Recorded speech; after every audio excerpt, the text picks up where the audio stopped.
আমার নাম ফারিয়া। বয়স 10 থেকে 11 হবে। আমরা দুই বোন। আমার বড় বোন আমার থেকেও সুন্দর।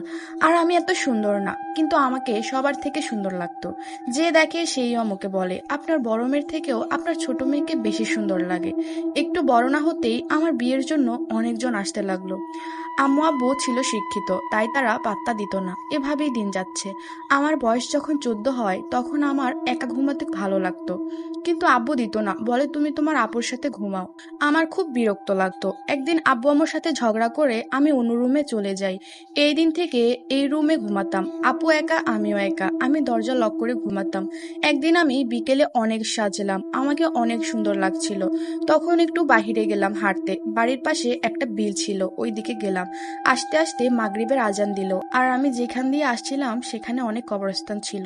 তখন চলে আসলাম, কোনো সমস্যা হয়নি। কিন্তু রাতে যখন ঘুমালাম তখন মনে হচ্ছে কেউ আমার পাশে আছে।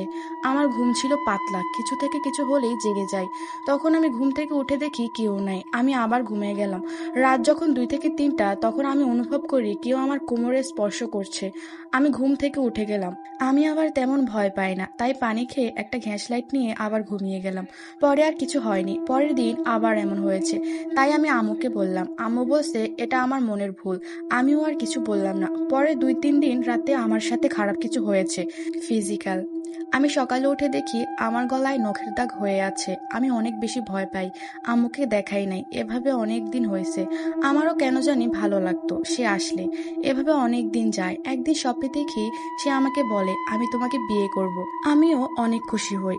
পরে অনেকদিন সে আসে না। আমার ভালো লাগতো না, কেন জানি মনে মনে বলতাম, তুমি আসো না কেন, আমার ভালো লাগে না। পরে কয়েকদিন পরে সে আসছে। এভাবে অনেক দিন যায়। আমার আম্মু আমার মাঝে কিছু অস্বাভাবিক লক্ষণ দেখে। এটা দেখে আব্বুকে জানায়। পরে আমাকে কবিরাজের কাছে নিয়ে যায়। সে আমাকে দেখে বলে, ওর সাথে জিন আছে। আপনার মেয়ে অনেক সুন্দরী, এই জন্য জিনের পছন্দ হয়েছে।